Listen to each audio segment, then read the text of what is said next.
look at the seerah of the Prophet sallallahu alaihi wasallam, the Quran, Sharia, Islam. Islam is against this, against thinking as a victim.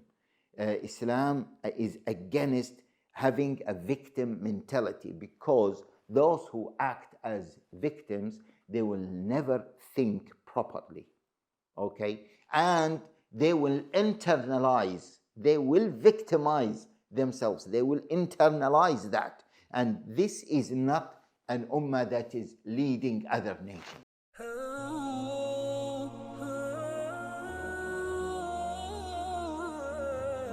There is a question here. The question says, how do we read the decision taken by the ICJ yesterday?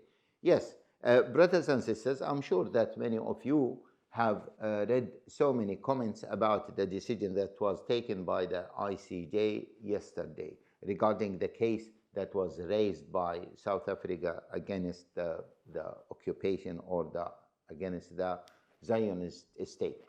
See, in order to understand the decision, you have to read it according to the context, not read it in an abstracted way. Because if you read it in that way, you might misunderstand it, and you might come up with the wrong conclusion. What do I mean by that? There are a number of contextual situations that we need to take into consideration when we want to interpret that decision and understand it. First of all, it is the first time that Israel, or the occupation or the Zionist state, was taken into this court. And it was the first time for the Zionist state to stand up against another country in the court. It is the first time South Africa or any other country have taken or held Israel accountable for what they do. That in of itself, my dear brothers and sisters, is a precedent, and that in of itself is a victory. Because see, none of us before this happened were imagining that Israel one time will be held accountable for what it used to do or what it did. As we know that Israel violated, I don't remember the exact number of the UN resolutions, and the US always is in support of Israel and supported Israel against the UN decisions, against many UN resolutions, etc. So that was in of itself is a precedent. This is one thing. The other thing is, brothers and sisters, sometimes we expect something and then we judge what we hear according to our expectations. But sometimes our expectations are not realistic. They are too high. They are sometimes driven by some emotions. So we need to take that into consideration. That are our expectations real, or are they just emotional or not realistic? Also, my dear brothers and sisters, when we read this, we need to understand the language of the legal language, the language of the international community, the international law. I know that so many people don't like the word even international law, because they said that the international law is unjust, the international law is supporting Israel and is supporting America. The international law is written, in fact, in order to support the oppressors. And the international law is written in order to secure the interest of these superpowers who built the international law, who established the UN, the five countries that have the veto right, etc., etc. But at the end of the day, the international law, we like it, we don't like it, it is the law that governs all of us. This is a reality. So, and the international law, we should not have this conspiracy that it has no element of justice. It is just always against Islam and Muslims, etc. Well, let us not think of that. Otherwise, we will act and behave as victims. And this mentality, for me, to victimize yourself and to act as a victim all the time, this is a huge problem. Yes, brothers, sisters? Many Muslims, they like to act like this. And I warn you, brothers and sisters, don't behave, don't act, don't think like victims. And if you look at the seerah of the Prophet ﷺ, the Quran, Sharia, Islam is against this, against thinking as a victim. Islam is against having a victim mentality, because those who act as victims, they will never think properly, okay? And they will internalize, they will victimize themselves, they will internalize that. And this is not an ummah that is leading other nations. We are the leaders of the entire humanity. كنتم خير أمة أخرجت للناس تأمرون بالمعروف وتنهون عن المنكر. You were the best nation ever raised to mankind, enjoining the good and forbidding the evil. فكيف إذا جئنا من كل أمة بشهيد وجئنا بك على هؤلاء شهيدا. And Allah Jalla Ala called us the ummah, وكذلك جعلناكم أمة وسطا, etc., etc. We are not just any nation. We don't accept to be victimized, and we should not think as victims. Now, and you know that even when the companions came to the Prophet sallallahu alaihi wasallam after in Mecca, and they said, "Look at us, how they torture us, how they do this and that against us." The Prophet sallallahu alaihi wasallam did not sympathize with this language of oppression. So, brothers, please, whenever you read what is happening in the world, don't read it as the companions, or some of the companions, Khabbab and other companions have used it before the Prophet ﷺ. What did the Prophet ﷺ say to them? The Prophet ﷺ did not sympathize with what they said. Because sympathizing with what they said, it means that the Prophet ﷺ accepts this victim mentality from them, and he's not treating them as the leaders of the entire humanity. So the Prophet ﷺ showed them the vision, showed them the future, showed them he had a very positive message. He changed the mentality, the way they think. And this is how we should read anything that takes place now. So I was saying that, see, we should not interpret anything from that perspective. I was saying that, yes, many of us, they dislike the international law, they hate maybe the international law, etc. That doesn't mean that we reject it as the umbrella that is governing all of us. Because you like it, you don't like it, it is the umbrella that is governing all of us. Also, my dear brothers and sisters, the last point about how to read it. See, we don't understand the language, the legal language. And that's why, again, we misinterpret so many things. And we expect a legal body like the International Court of Justice to use our language.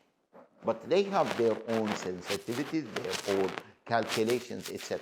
For example, they avoided using ceasefire, okay? But they said that Israel has stopped killing and all actions that are leading to killing and destruction.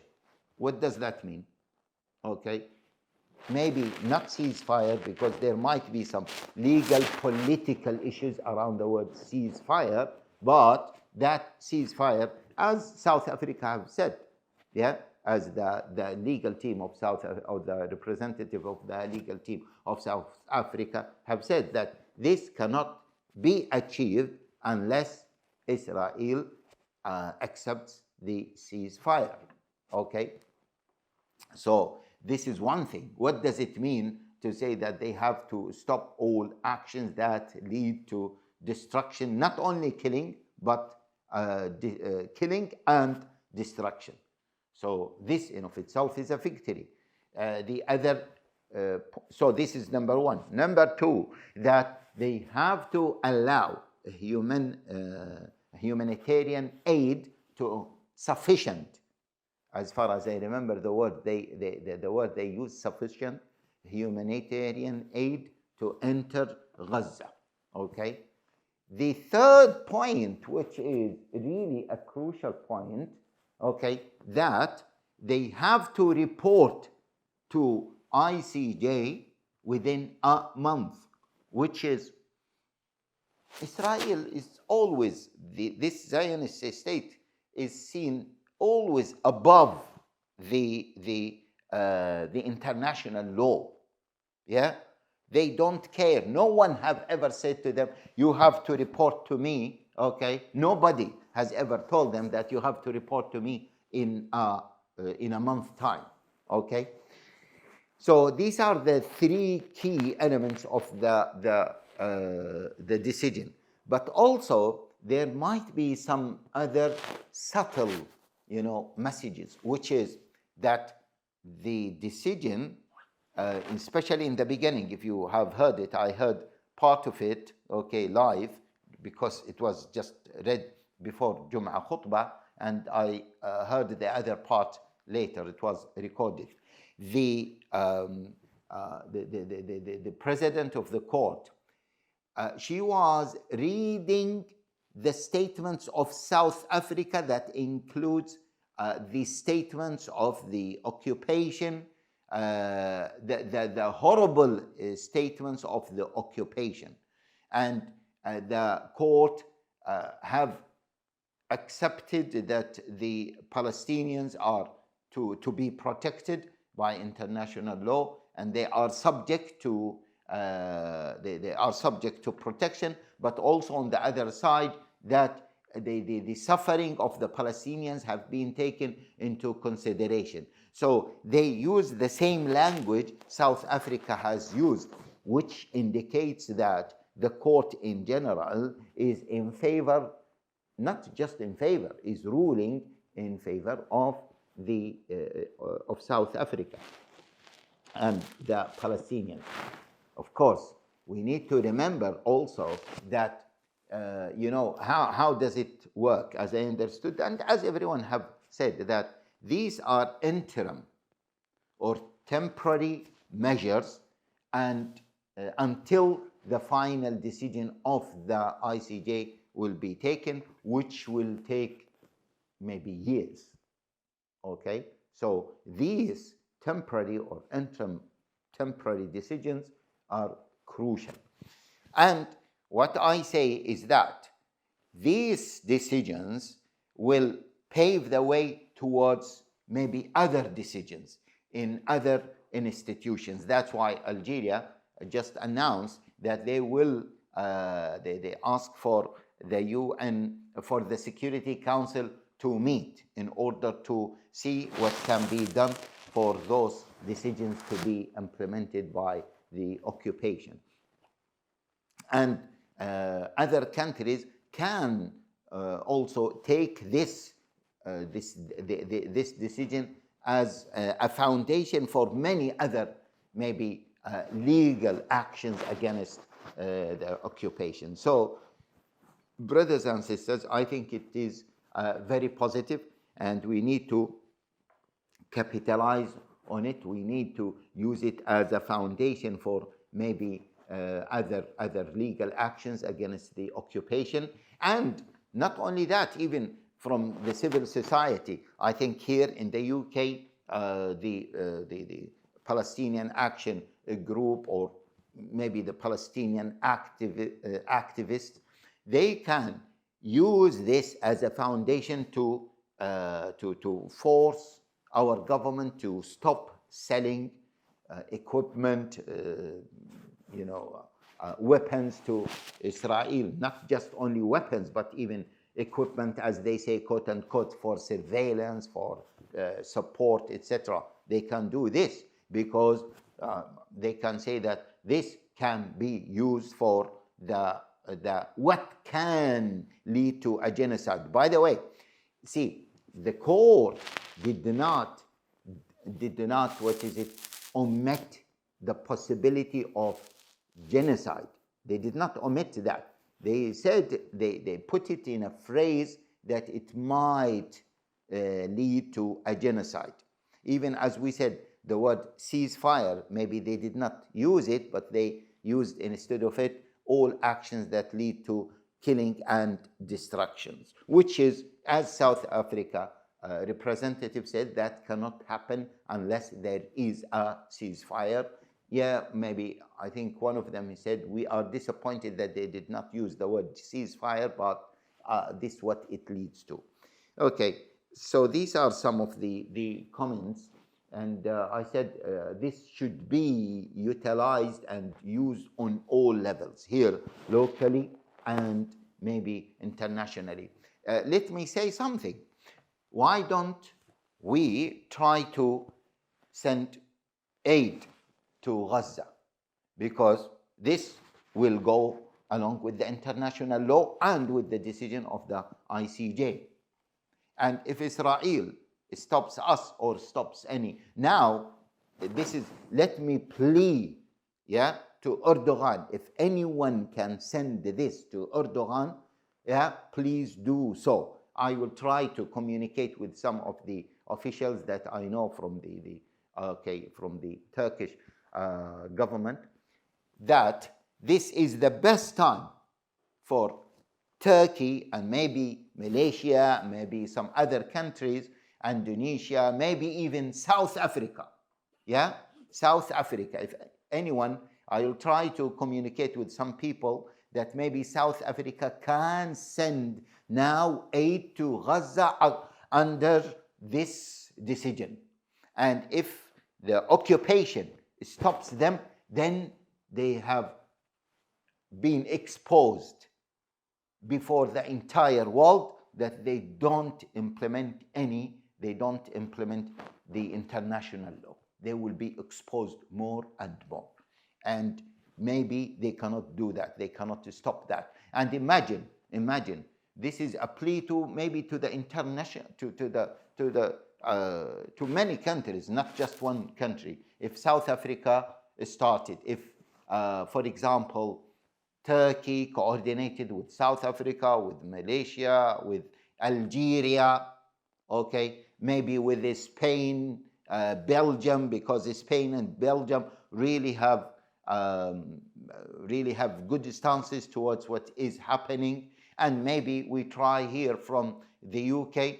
I think Israel cannot stop all these ships that will pass aid to Gaza. And forget about the Egyptian regime. They are not going to cooperate. They are not going to cooperate, unfortunately. But let us do whatever we can do in order to send humanitarian aid to Gaza. Yeah, we ask Allah Jalla wa Ala to help our brothers and sisters in Gaza, and don't forget that this will be like a moral support for the people of Gaza, and this helps them a lot. Yeah, Jazakumullah khairan.